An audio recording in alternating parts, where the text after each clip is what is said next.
Welcome to the Town of Fairfield Shellfish Commission meeting, July 10, 2024. We do have a quorum. President John Short, Tim Macklin, Bruce Kiefner, Sean Cohen, Lizette Enhofer, Todd Kenke, Cindy Wakeman. We have Bill Gerber for Selectman here, Nick Imbrogno from Mill River Wetland Committee, John Dilley from Mill River Wetland Committee, Lisa Claire, Communications Director for the First Selectman, and Patricia Keefe. Patricia O'Keefe, Communications Intern. All right. So we have to, I was going to change the order, if that's okay.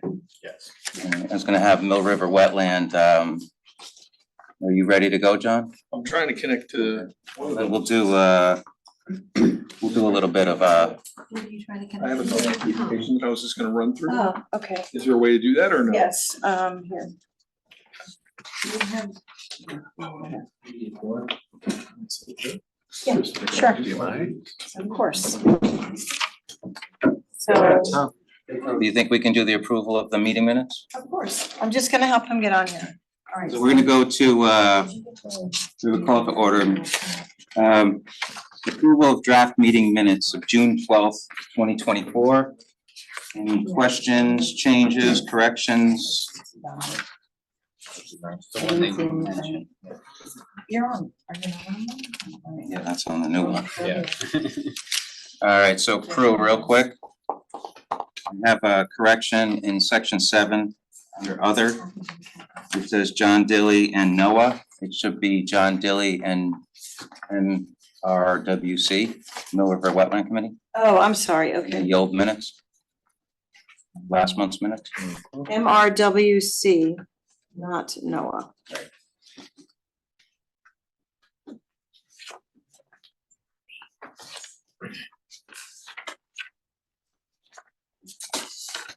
Anything else? No other corrections, comments? Okay. Does someone want to make a motion to approve the minutes? moved. Does someone want to second that? Tom, second. All in favor? Aye. Aye. Approval of the Shellfish Commission meeting minutes, May 8th, 2024. All right. How are you guys doing over there? Few more minutes? All right, we'll go through the bills and communications. I don't know why, because. The committee reports, clam relay and planting. We have good tides coming up on July 22nd and 23rd to get a boat out there to do a relay. I'm pretty sure we approved the money. So everyone in agreement to do a relay either the 22nd or 23rd of July. Yep. Okay, and we probably do need the clams out there. Has anyone had a chance to go clamming or? I went the day after 4th of July, the 5th. How'd you do? Good, we were there for like half hour, 45 minutes. Got, So we got clams. yeah, Anything else on somebody else was out there, I had Jeez. they were doing well too. Tom Force? Is that gonna be something that I have to plan for, or is that gonna be done? That would be on the commercial boat. Okay, And by the way, Tom Force from Conservation is here. Tom. Okay, we'll go to water and habitat quality. Cindy. Is that or Bruce?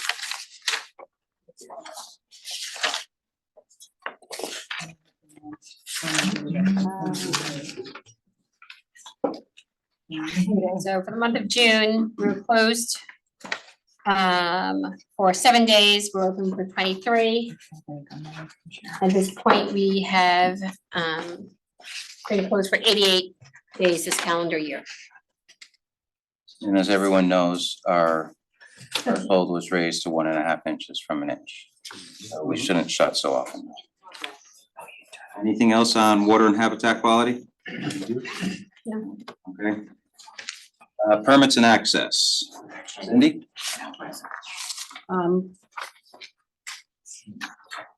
So the total recreational permits issued so far is 276.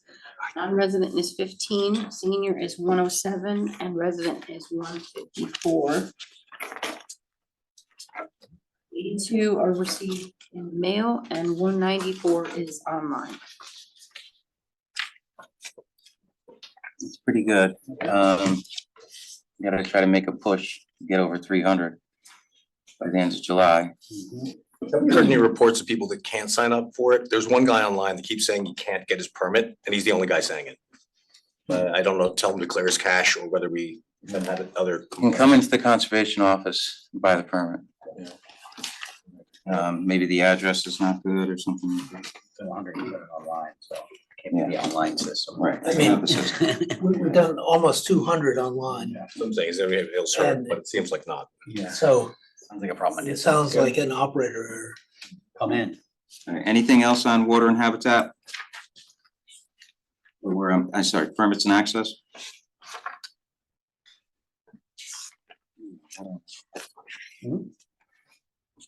Nothing? All right, let's go to Southport Beach reopening. John? No status on that. I mean, Tim Bishop's been running the.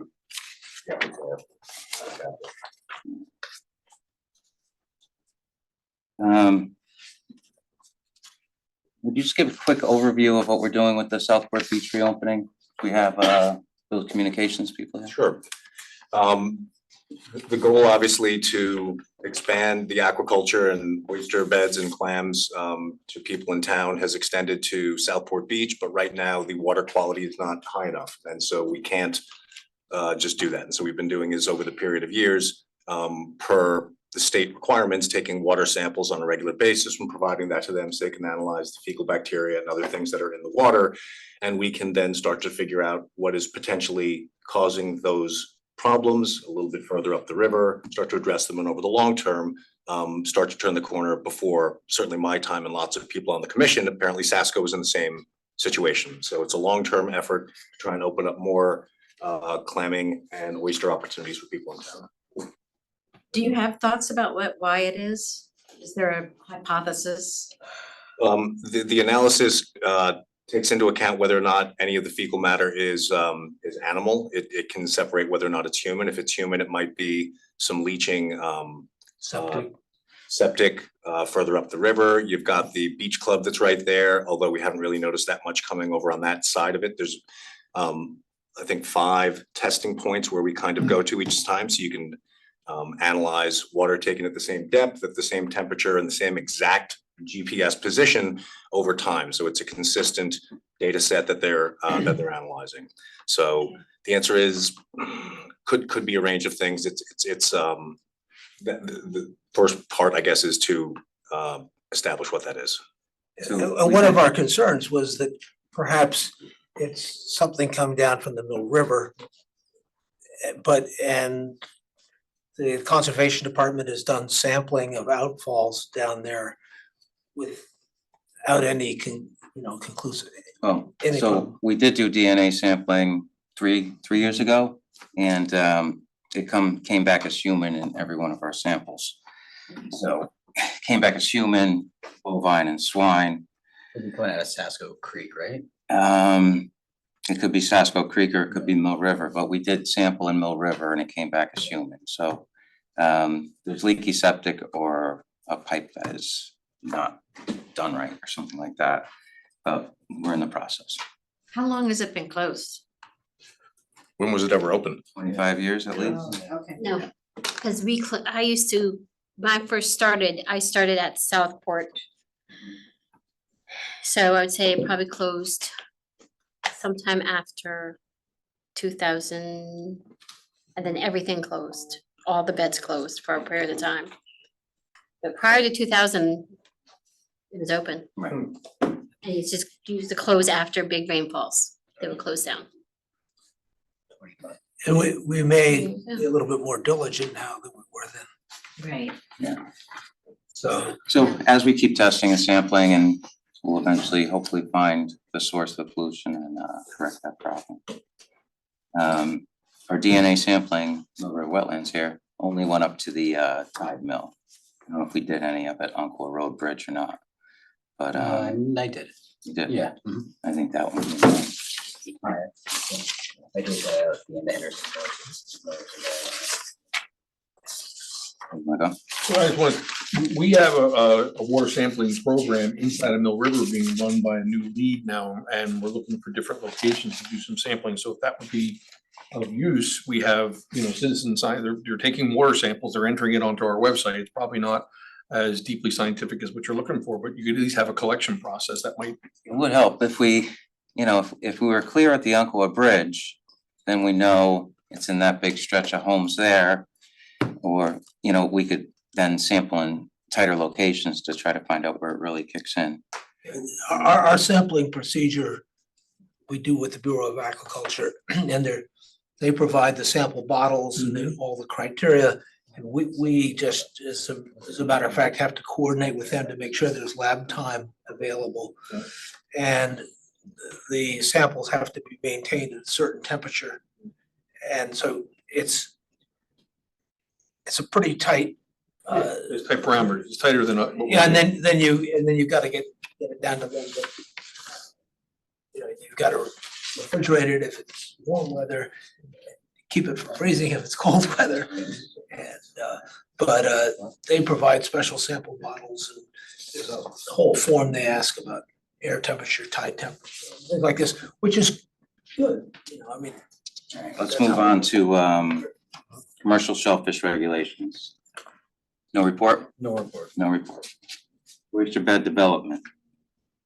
We planted all the shell, the whole pile. Thank you to the Conservation Department for being there when we needed you and providing the manpower. We also had Tim, Todd, Lizette, Sean, and myself do some work, but we got it done.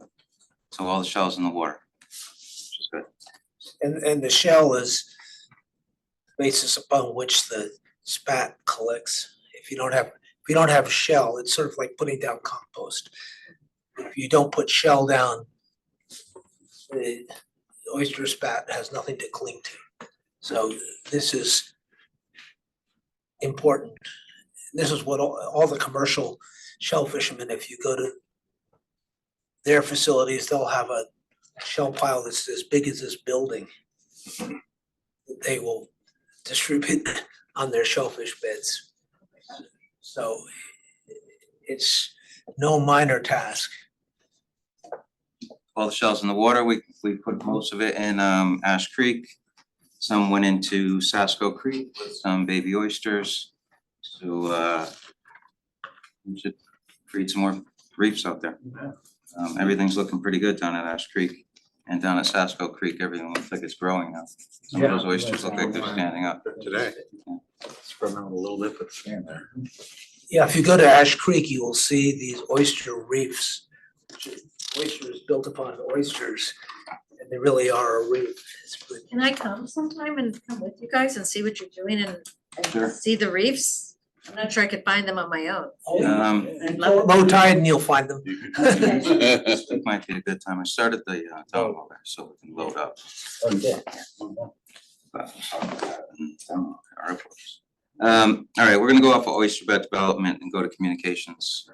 Sean? So this is a good crowd to have in the room, Bill, with you and your communications group for our communications.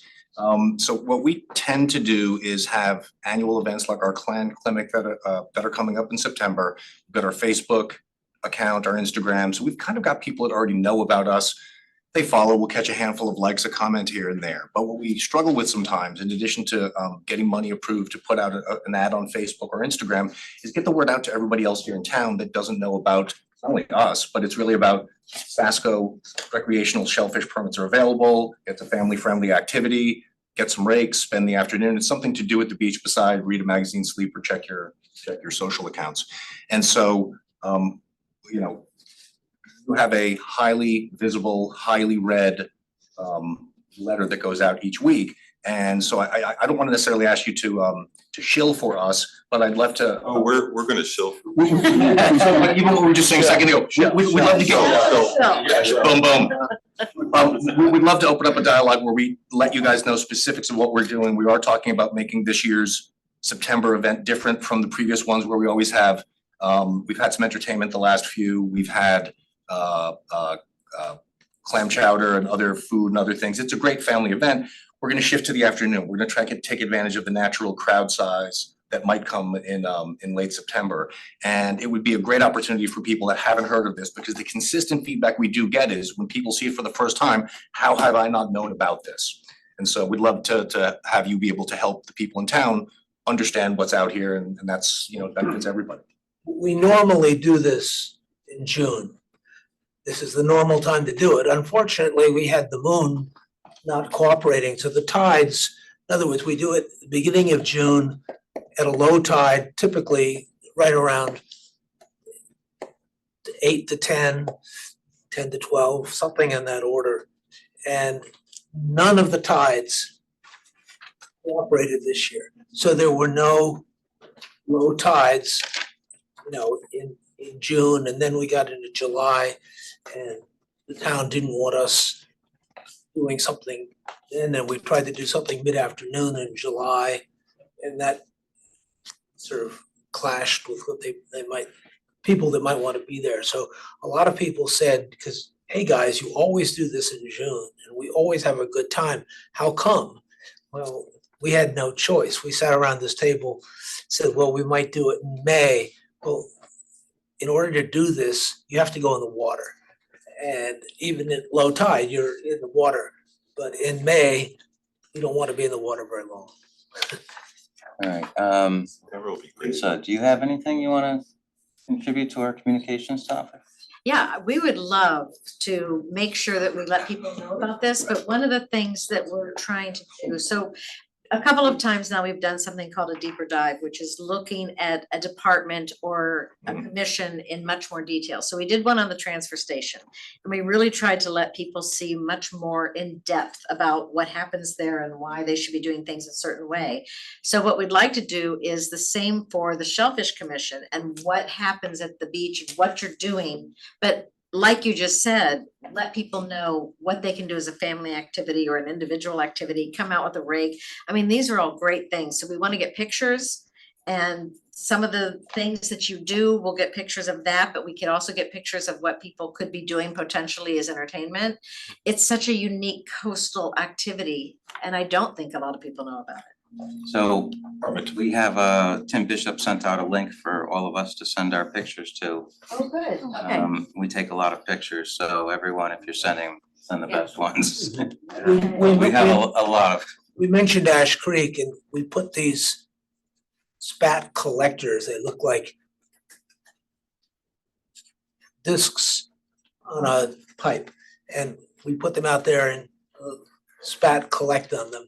And in the fall, What is spat? spat is baby oysters, Baby oysters.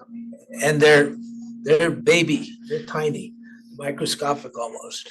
And we bring all of these ashore, and then we have volunteers and we have kids, and we have pictures of this, and they sit down, and it's a messy job. You scrape these discs, you put everything into a bucket, and then you take everything from the bucket and wash it, and then you take out all the wash material and put it into bags and hang it in the harbor. And lo and behold, it all grows. Just these are like seeds. It's like, this is farming. And kids love it.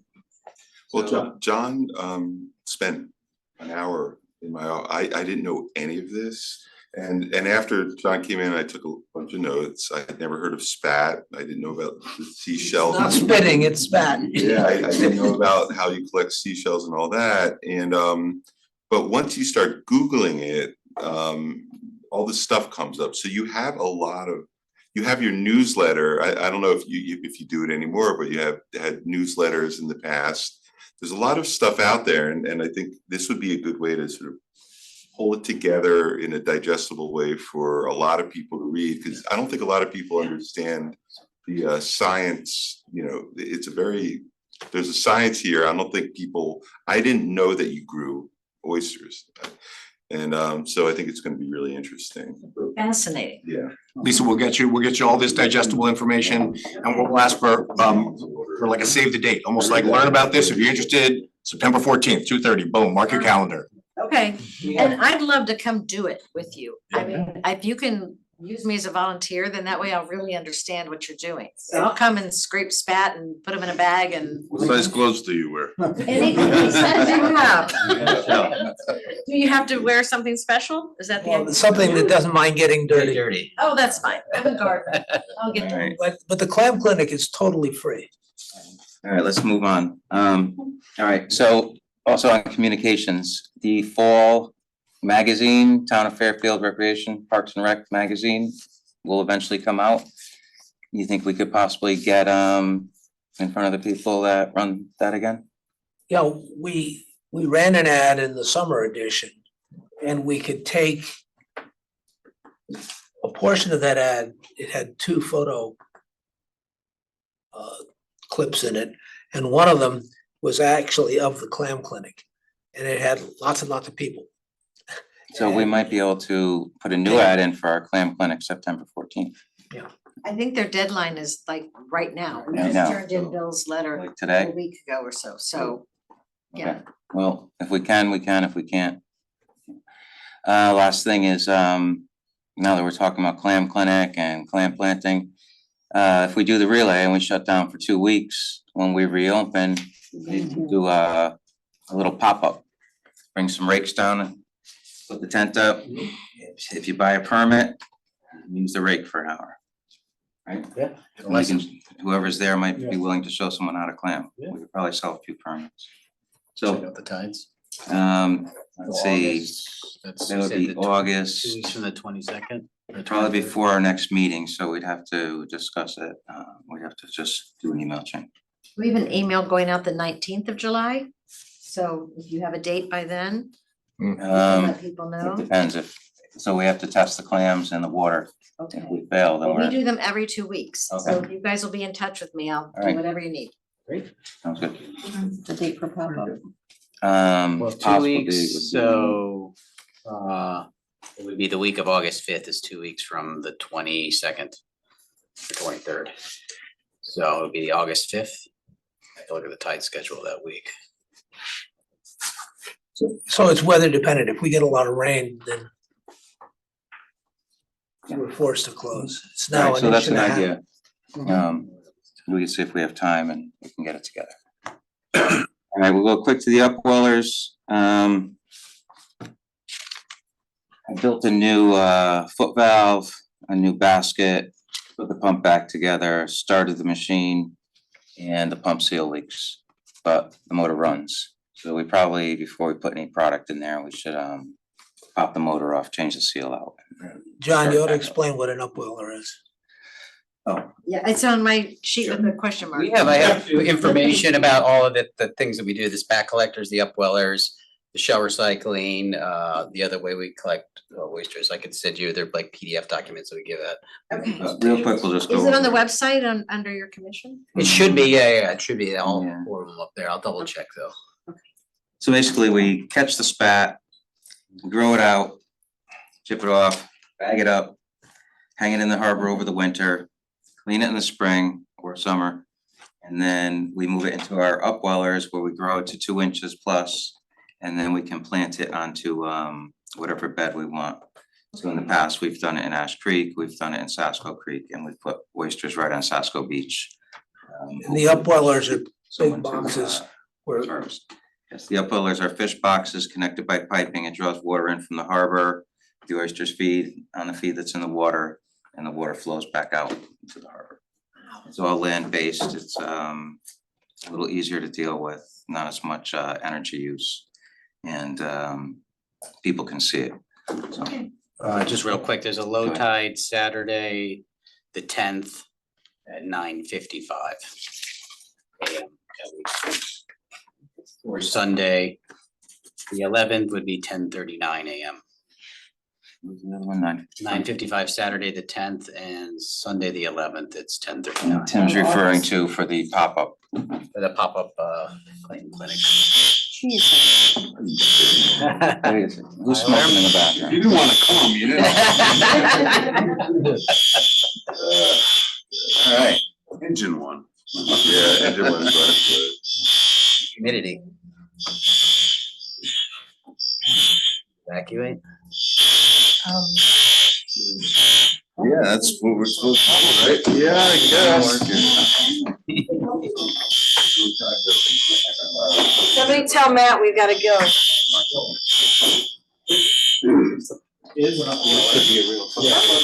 guess we could do the meeting outside, but it's not on. So. Sorry, Matt, we have a fire alarm going off. So I'm just gonna.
Yes, nature, that's kind of my thing. We're officially Very back excited. and safe. No fire. We would have been dead though if there was one. We got windows, we're on the first floor. Diving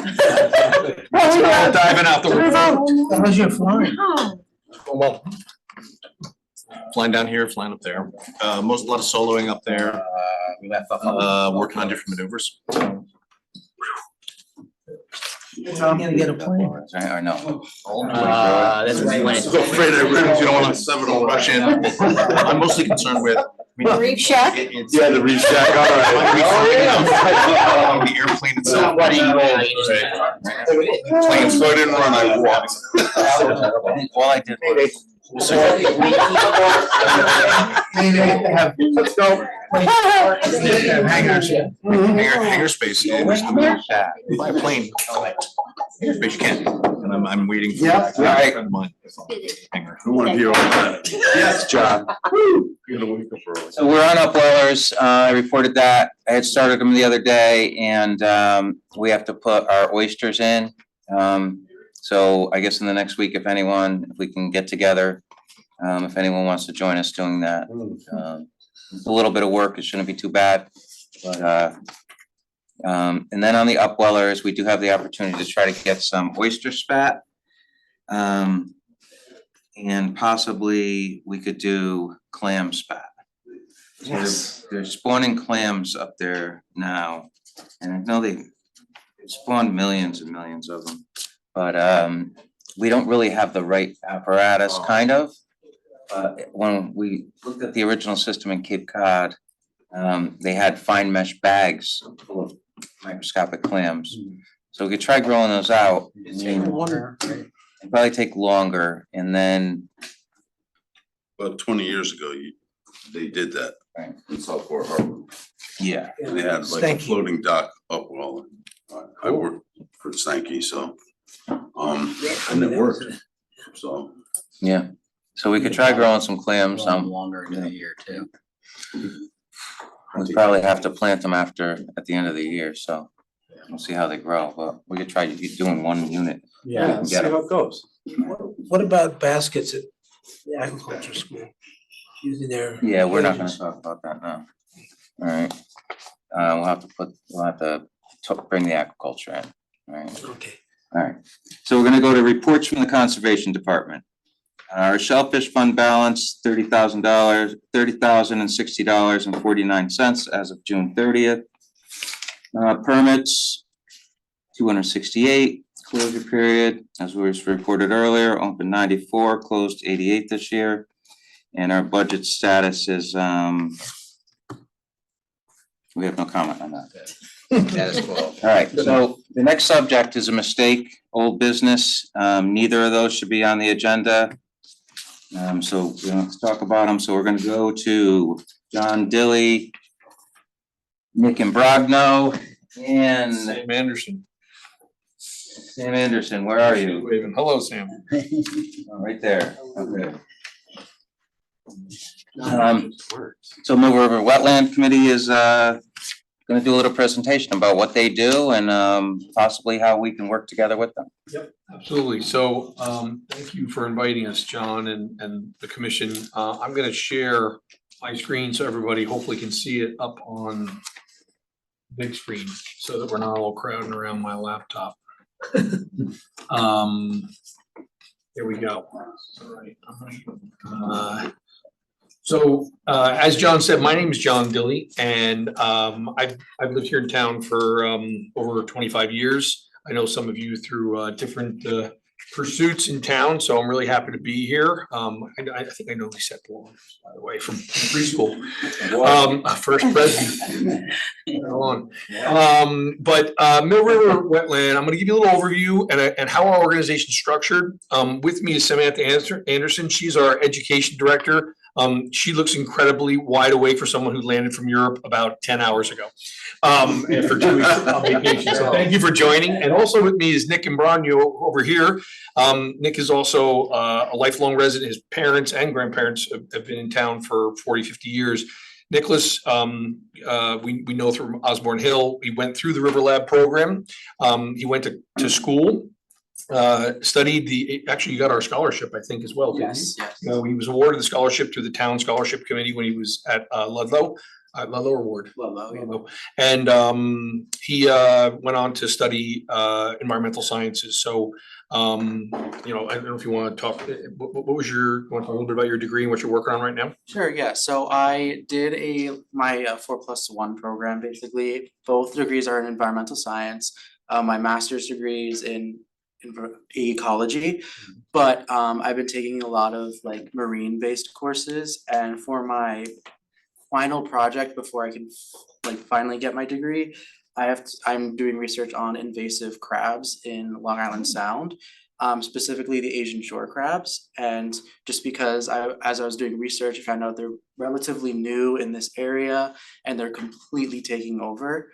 So I wanted to sort of discover or just like investigate what kind of like functions of the habitat they favor in order to see like what areas could be at risk at more takeovers in the future.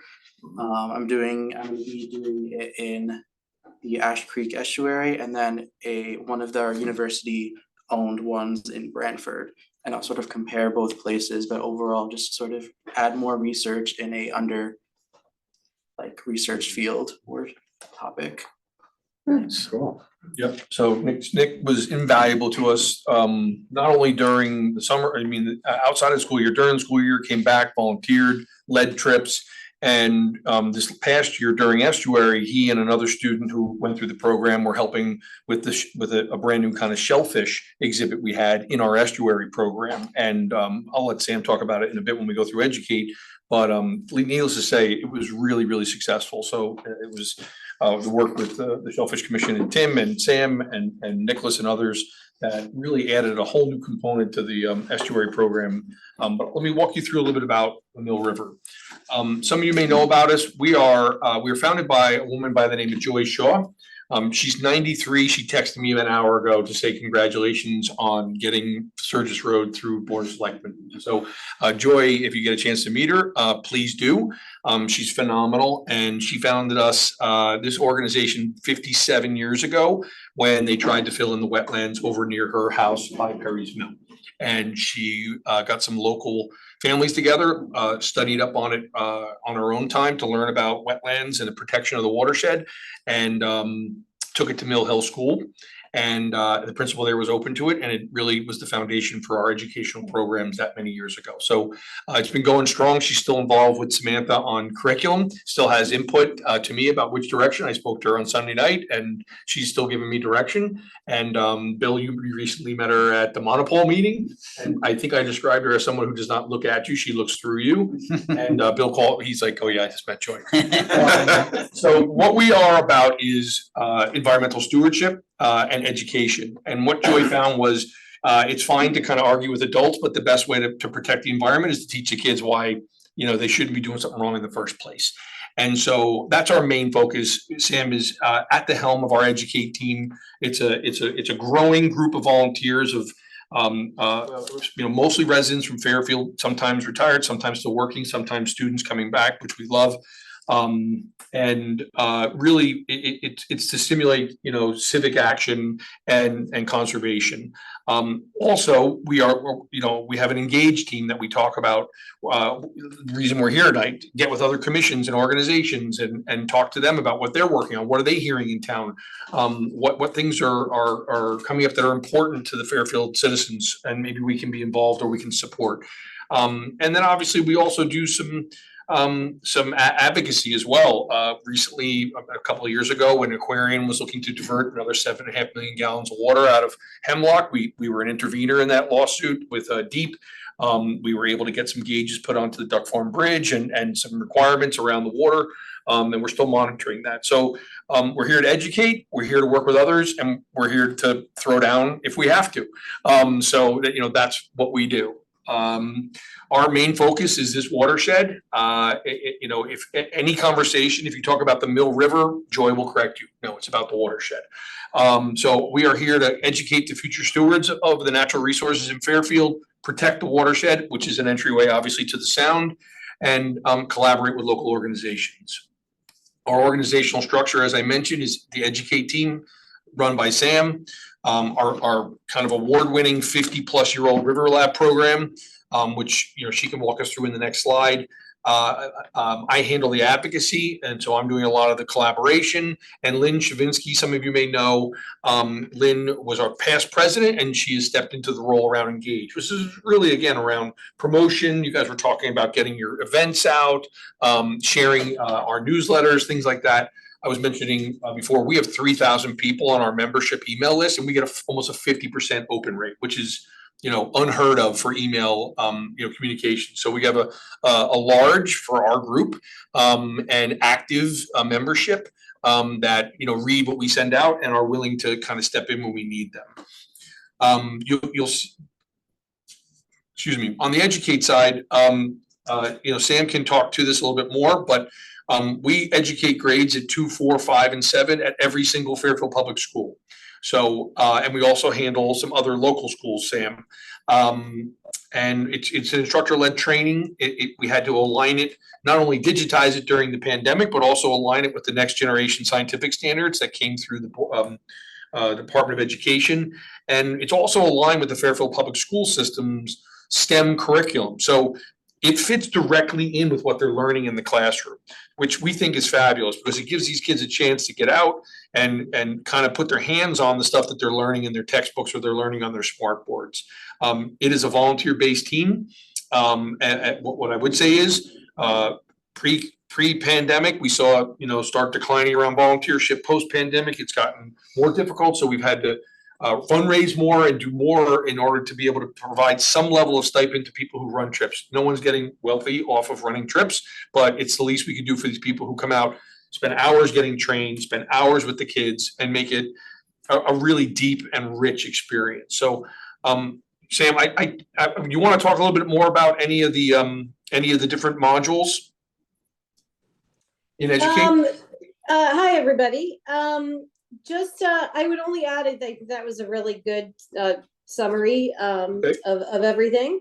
That our focus is really has become, along with lining up with the NGSS, is really being hands-on and eyes up. So all of our units, and we kind of estuary this year, we had a reboot that we started last year, we finished it this year. The more that we can give the kids in the field that they can only get in the field. We don't want them researching something they can look up online when they should be, you know, feeling things, touching things, being in the moment.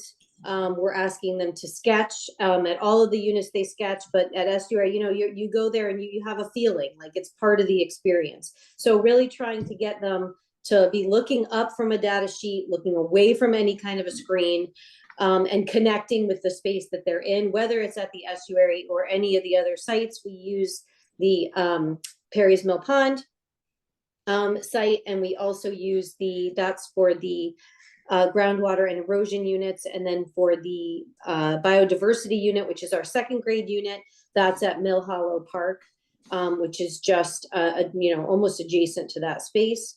Our main client, as John said, is Fairfield Public School, but we do some parochial schools, and we branched out to working with some underserved populations. So we're just trying to keep up the high standard that Joy started off with, but the program, there are some things that don't change, that they never change. And there's other things that we've had to really update and look at how we're presenting things. Because again, anybody can find out what they need to on the internet, but once they're outside on the ground with us, that's really what we're trying to get them to focus on. And how it all ties together, the big picture. How does the estuary relate back to the white watershed as a whole? And why do we care? You know, what actions can we take, trying to get them to sort of really think through problems and want to be part of solutions and not see it as, our goal is not to present something that's in a negative way, so to speak. I mean, obviously they see the problems, they hear about the problems, they know the problems, but to just expose them in a really positive way to everything around them. Yeah, thank you. I think that, Sam makes a good point. We didn't just build curriculum and leave it. We meet every quarter as an entire organization and go through all the educational experiences. We take the feedback from the teachers and from the trip leads, and we are constantly evolving the program based on what the kids are experiencing and what the feedback are from the people that are doing the trip. So Monday night, we got 2 or 3 hours set aside. The whole organization gets together and says, okay, well, how did the trips go this year? Let's talk about it. And we set the strategy for next year, the investments we need to make, the tweaks to the curriculum, how we're going to deliver it, where we're going to deliver it, all that kind of stuff. So it's an organic type of a curriculum, which I think is important in today's day and age. A couple of other things I just wanted to talk about. Recent news, we'll call it. Sam's team finished the academic year and had 3,000 kids go through the program. All right, so if we get 3,000 kids a year for 50 years, Tim and Todd and I were down in the city last week at the Restore America's Estuaries meeting. I was in the clean water presentation, and when they asked us all to introduce ourselves, I said, well, I'm from Mill River Wetland Committee, and a woman turned around at me and said, I went to River Lab. No way. Yeah. So and I was just, that's the reach we have. And when we come to the first selectman's office, both Bill and when we were up here talking to Brenda as well, 2/3 of the people who lived in Fairfield or that were on the staff were like, oh, either I went through or my kids went through River Lab. So it's not difficult for us to explain what's important or why it's important to us. All we just try and do is keep trying to make it really compelling. Sam, I wanted to talk a little bit about how that shellfish exhibit kind of worked at Estuary this year. Sure. So typically in the past, we go fairly early in the season. So as you all know, sometime, and we set some traps, and Nick actually was amazing. Hi, Nick. This year in the boots in the water.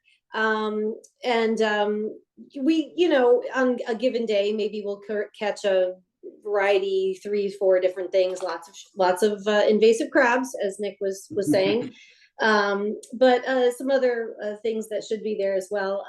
And that was really sort of their only hands-on experience, I would say. That we do water testing, but in terms of really, again, connecting with what is living at the estuary.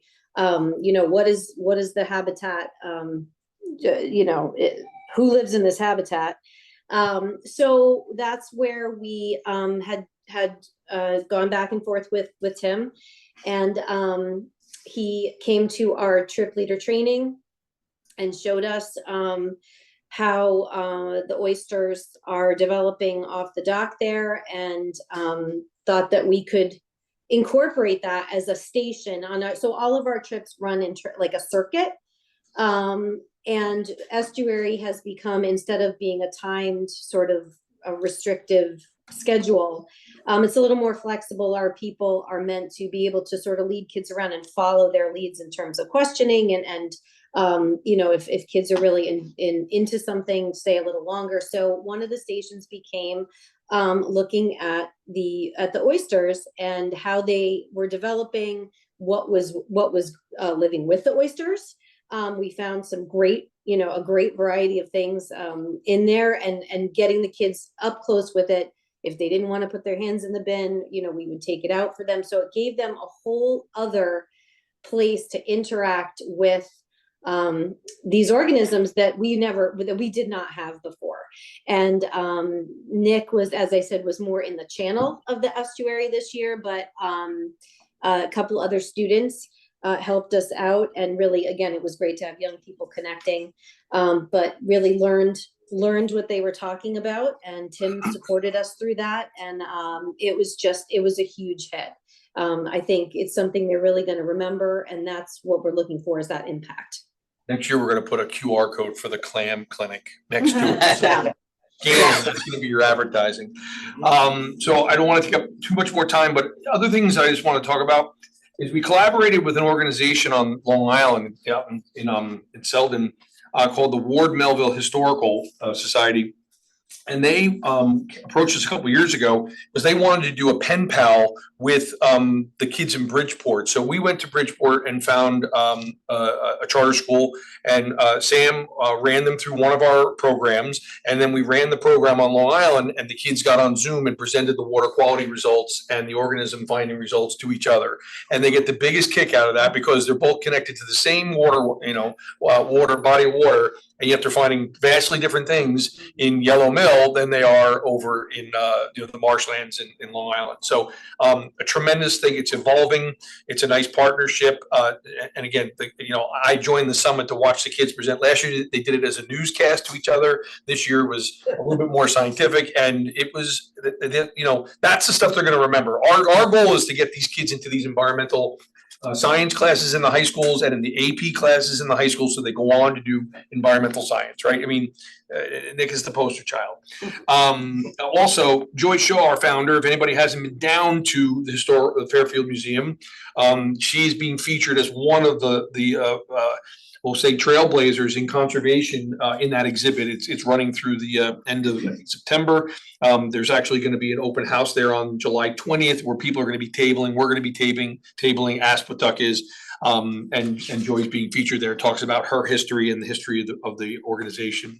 We also just recently, through some, again, partnership and a lot of help from Tim and others, we were able to obtain a grant through Restore America's Estuaries, and we're going to be taking our River Lab 5th grade program to the Barnum School in Bridgeport for the first time. So we've got a 5th grade. We're going to throw them in with all the 5th graders from Fairfield. We're going to bring them over here to Perry's Mill. We're going to run them through the exact same program.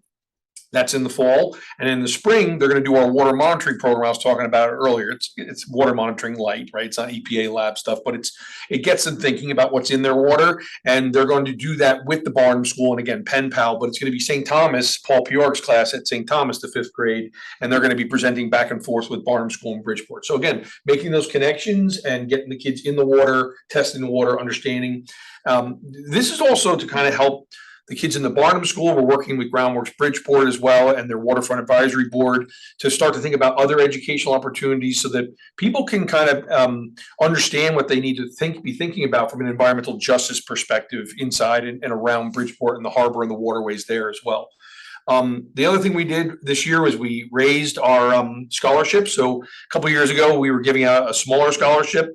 I think you might have got the smaller one, Nick. I'm sorry. But we had a couple of large trivia nights. Some of you attended. I appreciate that. You're all welcome.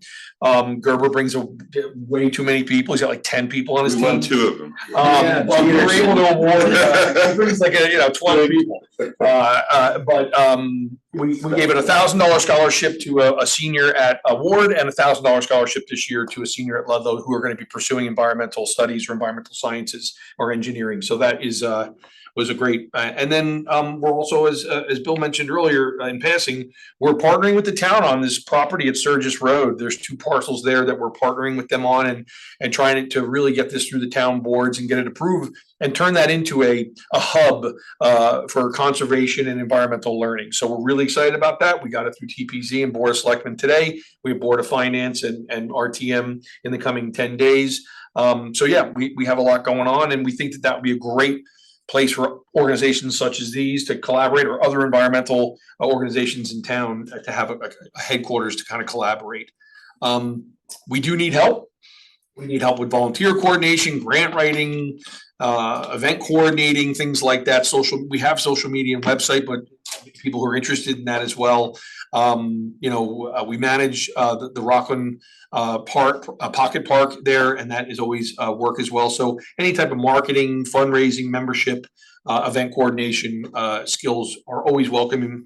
And how you can help. Join us, introduce us to people who may have a similar interest in our cause. If you know people who were educators, we have a ton of educators that come back either while they're still teaching or after as a second act, and they come back and they do trip leadership, and it's a great way for them to extend their educational experience. Collaborate with us, on events and materials. So we're already doing some of that, but this is the first step towards doing more of that between Mill River and the Shellfish. And also We get together once a month down at Candlewood Market and we have coffee on the first Tuesday. Bruce, I think you came with your wife one time. Tim comes sometimes. And we just sit down. There's no agenda.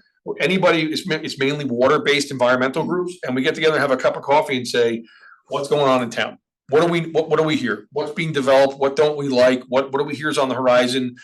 I felt with aquarium, we got caught kind of flat-footed, and I feel like now that I have the connection points with all the environmental organizations in town, the first time I call you is not to introduce myself. The first time I call you about a problem is not, I'm not gonna be introducing myself. You're gonna know who I am, what I'm about, and why it's important, and that I'm calling you for a substantial reason. So, you know, if you hear something, please let us know. We're not always gonna be able to step in, but we're always willing to throw support behind things. So yeah, that's kind of Mill River in a nutshell. Is that helpful? Any questions? Great. No questions, but I think we'd definitely like to collaborate on the water sampling. Yeah, if we can do that. And also on the trips to Ash Creek would be great if we could get a few more commissioners. Absolutely. Yeah, and by the way, when Sam, ahead of each of the programs, she does what's called a walk and talk. And it's for people who are gonna be coming as chaperones or teachers, and they can come like on a Saturday and just get a lay of the land before they show up with, 200 kids. Anybody is welcome to join those and listen to the program. Bill's come to a couple of them with Jess and other people, and it's a great way. It's hour and a half, 2 hours at the estuary, at Perry's Mill, at Mill Hollow. You walk through, you get an understanding of the program. Sometimes people bring their kids or their grandkids to see how they experience it. So you're more than welcome, and we do advertise that through our social channels, and we are on Facebook and Instagram, and I think we're even on LinkedIn. I'm not sure why, but we're on LinkedIn as well. But yeah, so that's great. We'd love to collaborate more, John. I appreciate the time being here. Yeah, do you run the trips in the fall and the spring, or? Yeah. Alright, so maybe we could get together before then and Oh, yeah. find out when the dates are and we throw. The estuary trip is in the spring, just like you guys. We got to work around the tides. This year it was really hard, and so we couldn't use the AP environmental studies kids in the high schools because they were not on their senior experience week because the tides were much earlier. So we couldn't use that this year. We had to use guys like Nick coming back and other people and old trip leaders, throwing in. But most of the estuary trip is in the spring. So we have plenty of time to work on that. Okay, John. Yeah. Just one more note on that, just how we're structured. So most of the trips, for all 4 of the units aside from estuary, that's 1 class per time. So picture, 22 second graders or 24, 4th graders down at Perry's Mill. The estuary trips come by community. So, Tomlinson has 2 communities with 100 7th graders in them this year each. I had a 7th grader this year. So 100 kids per community. And it takes a really big team on the ground at one time to run those programs. So, whereas the other ones, we do it with the trip leader, we have the teacher, we have a couple of parent volunteers who we're working on we're trying to bridge the gap between, they used to have to come to like formal training and learn stuff and take quizzes and stuff, and that just doesn't fly anymore. So we're working on that. But for estuary, it really has to be the experts. I say, like if we have newer trip leaders, they're just not up to the task yet of doing these trips and being able to sort of go with the flow. So that's where, again, we would love to cooperate with you all. And if you're willing to, they come again. So there's like, it could be 8 to 9 trips. But they're all like, the tides, right? They're sort of all smushed into a week or like a week and then like a few more, like in 2 more weeks, that kind of thing. So that all of our trips are 90 minutes long, but this estuary trip does take a tremendous amount of people power to pull off. So we would love to have those dates as soon as we finalize them, which is coming up soon. And maybe get a couple of you to put them on your calendar and be there if possible. The police always know when they are because they always run their motorcycle train the same we do it down there. So we always have the buses dodging or the cops practicing on their Harleys. We'll probably get a few people together for that. Yeah. That would be great. All right, excellent. Thank you. Thanks, Sam. Thank you, guys. Appreciate you joining. Same amount of time. Thank you. And you can Get some stay for the sleep. rest of the meeting. It should be fairly interesting. Okay. We have Matt Rakowski on the phone, and he's with you're with Race? Right. And so Pequot Yacht Club needs to rebuild their retaining wall and they want to increase dock size. They didn't get their information in on time for the agenda, but I guess it's time sensitive, so we're gonna put it on other. And Matt's just gonna explain it to us and then they'll give us the application and we can review it and decide so. So Matt, go ahead. So you don't have the package in front of you?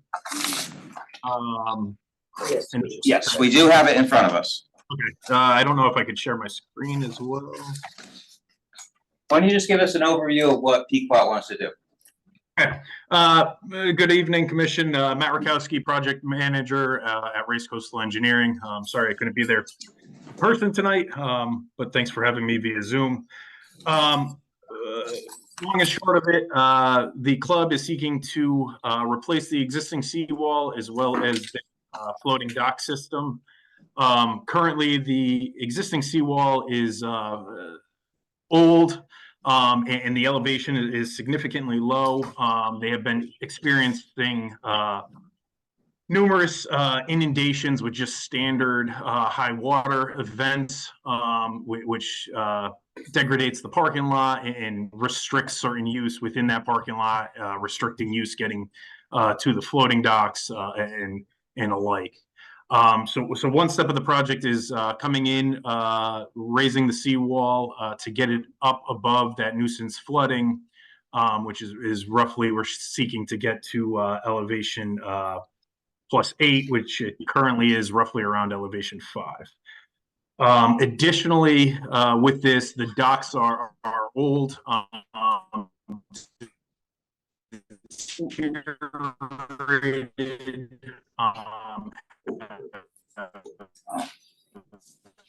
He must be.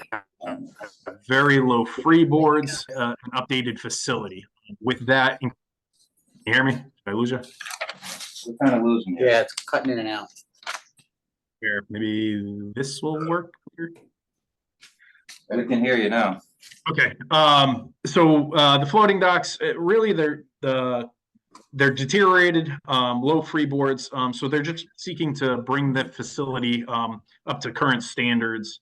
By doing so, they're shifting some things around, increasing some slips so that all the vessels that are berthed there fit within the slips. And with their public programs, the sailing programs, the regattas that they're holding, they're seeking to add these what we call Lego pieces or removable dock sections to assist during these public events, during the junior sailing programs. So there's a piece that's going on the south end of the docks that would help with launching of dinghies and the smaller sailboats. And then on the north end, between the fuel dock and the sailing dock, there's a piece that's going to go in there to increase and improve safety and flow for the junior sailing program that does come out of that does occur at this facility. That's the project in a nutshell. When do you expect to do the work? Is this fall, winter work or? It would be, we would anticipate it being fall, winter work, pending any restrictions that are imposed by DEP. This is the early stages of the project. We do have to go through the state permitting process. So this is a consultation form to you guys to get some feedback from you to incorporate into the application that we're seeking to ideally submit by the end of the month at the latest. We have gone through Harbor Management Commission and discussed the project with them. And Shellfish Commission is the last piece to the puzzle before we start bringing it to the state. All right, so with the replacement of the wall, you'll disturb the seabed, the bottom of the harbor there. We ask that maybe take some pictures before of whatever oysters and that is growing there, and to restore it to the same condition after the job is done. Sound okay? But yeah, and that's what would be performed. So we'll fill out the form. Does anyone have any concerns or questions? No, so you're not doing anything else that's permanent other than those fingers coming off those steps?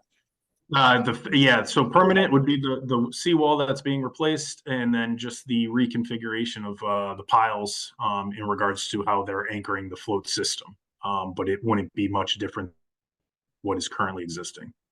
Right, so we have a project going on at Perry's Green now where they're replacing that. And Pequot needs to do the same. Theirs is crumbling. So it's better to have a replaced wall than one that's in the water. Correct. All right, I think you'll have your form by the end of the week.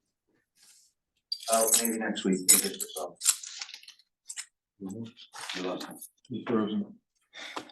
Bruce, do you have anything on this? No, I should probably recuse myself, so.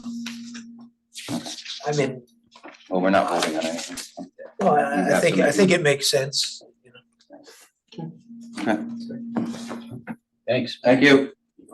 Thank you very much. Have a good night. You too.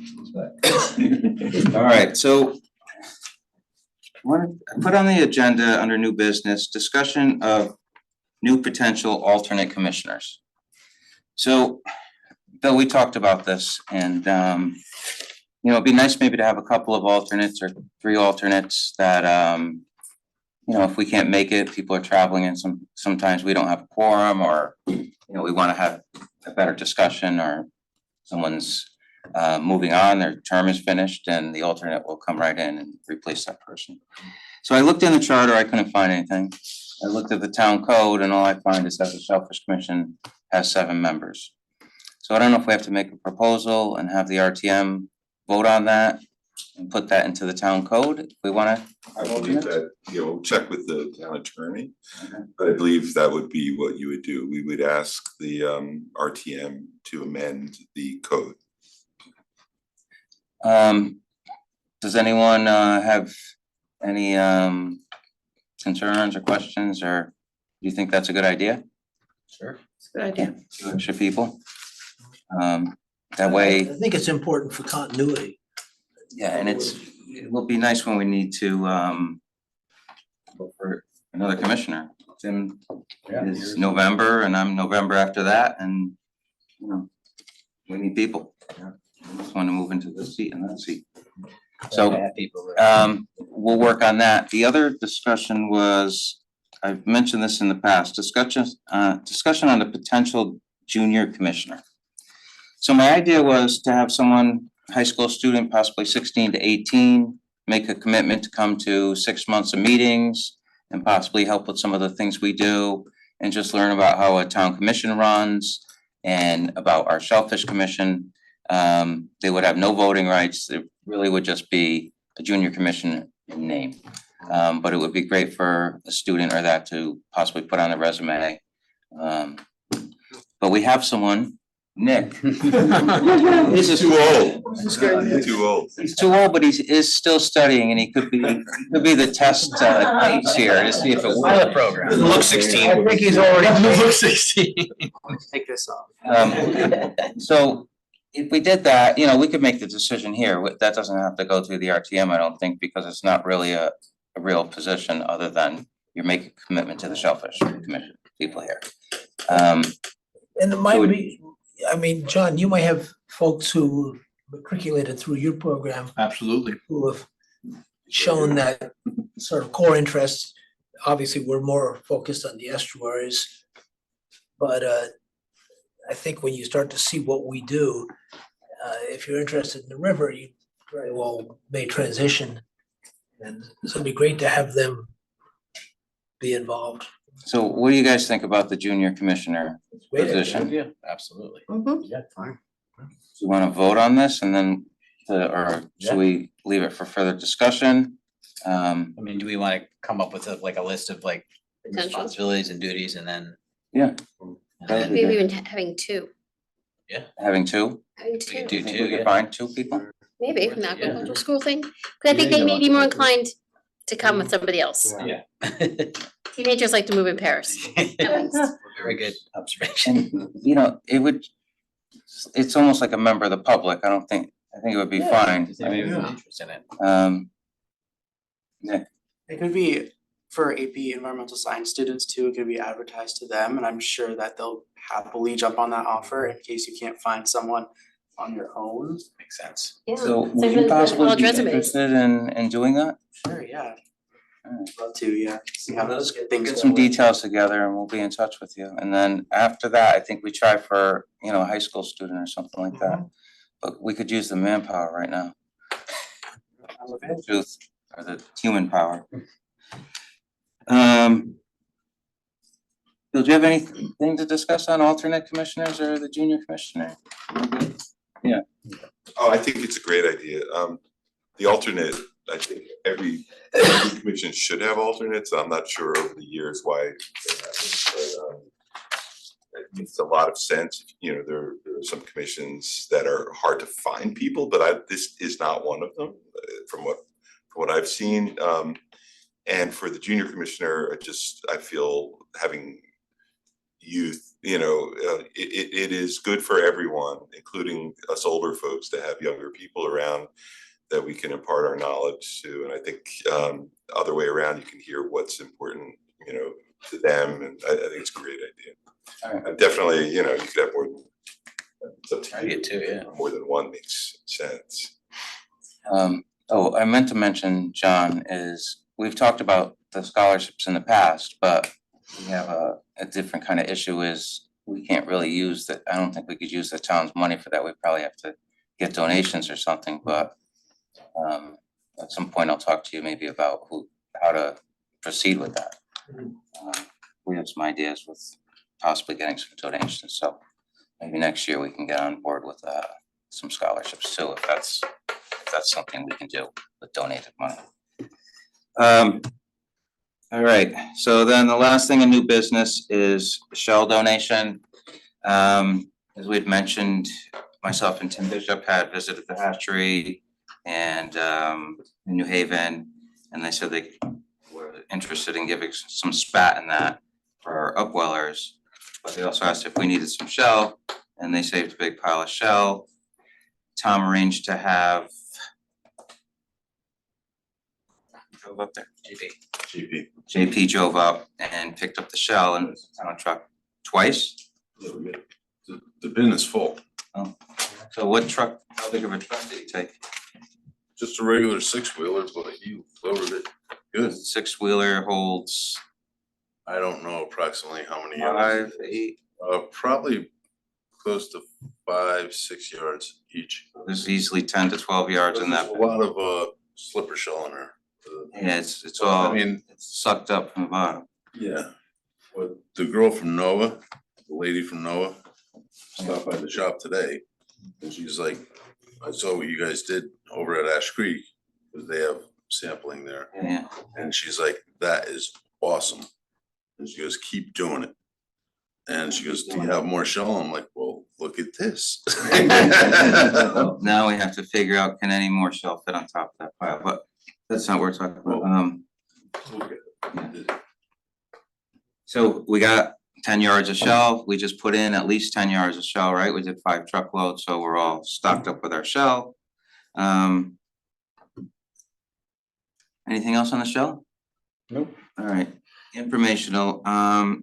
Tim's gonna go ahead with went to the meeting for the living shoreline, or It's basically a USDA funded program that's gonna, the NRCS, National Resource Committee, basically, Conservation Service is looking for projects to help improve the health of Long Island Sound. They basically did this similar project in Cape Cod. It was about 15 years, and they basically just engaged all communities. So it's pretty much they're engaging everyone from Greenwich to Mystic to identify areas that need some kind of improvement that would ultimately improve the health of Long Island Sound. There are basically multiple projects, everything from stormwater quality improvement projects, tidal flushing, salt marsh improvements, road system crossing culverts, shellfish restoration sites, and a host of other things. I sent out all of the information. You can look through the presentation they gave.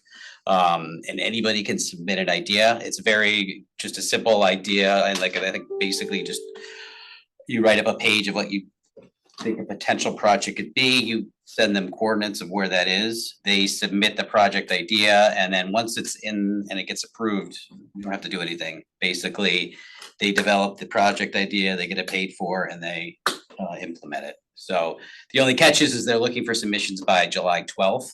But it gets there. I think you could probably submit after that. They don't need to do a lot. They're really just looking for you to go to an area and say, hey, we want to improve. There's bad storm runoff in this area. You send them basically just go down there. They have an app that I can tell you guys about. Basically, you download the app, it logs where you are, and then you identify what the issue is there, and then they further investigate it. So it's pretty, I mean, they're like, we're getting all this money, we need help, ways to basically spend it. Yale, some students from Yale identified some potential projects.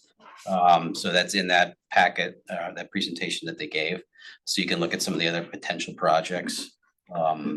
Everything from like installing rain gardens to there's a potential like oyster reef ball project in Stratford. So if you guys got any ideas, I think Tim Bishop attended it too. I'm sure he's got plenty of ideas that he wants to submit. So fortunately, he's not here tonight, but he was supposed to, I think they did 2 or 3 of these meetings. I think he attended one of them. So he might already be on a bunch of these ideas, but We got 2 days. yeah. Alright. So, Take a look but at if you have, it's a pretty quick presentation to look through. So, and it's not a major application process. It's more just kind of submit some information about the idea that you want and where you want it to happen. Tim, would Southport Beach be a project that if we're trying to restore shellfish beds there? Is there some way that we could package that? I mean, if we take that app and can get the map out the area, we know pretty much where that is, and say, this is 25 years ago was an active shellfish bed, and in the last quarter century, it's been problematic. And we're trying to find out why we've got lots of water sampling results. We'd like to see if we can identify the source and correct it. Yeah, I'll take a look at the app and see if we can put that in. I can tell you the app right now. It is. And then, anything else on that? Cross committee. One other thing. He kind of just fell off the radar. I haven't heard anything back from him yet, so I don't think it's happening. So I Check think back we're in with them, but on the Mashantucket Pequot Kids Camp, Tim had met with, or talked to what his position is in the tribe. Michael, yeah, he was basically in charge of organizing the youth program. He wanted to know if they could take a tour of Ash Creek. Yeah, he was possibly putting together a bunch of potential ideas. do like a mini clam trip. Exactly. But communication with him was sporadic, so last time I talked to him was probably a month and a half ago. It does. I'll check back in with them. Would anyone be interested in helping out with that? I think Tim Bishop was on board with it. Yeah. So, I'll check back in with them. alright. Alright, any public comment? Is there one guy out there? Just so you know that that app is called EPI Collect 5. If you just search that. It's also, the PDF they sent out, they also have information about, so if you just look through that, it's like a 19-page presentation. It's like a PowerPoint presentation, but they have information about the app in there. So you can literally download the app, you go to where you want the project, and it automatically identifies you. You put in some parameters and descriptors, and it says it. It's purple. Yep, that's it. Who's gonna make the motion? I move we adjourn. Seconds it, all in favor? Aye. Meeting adjourned. All right.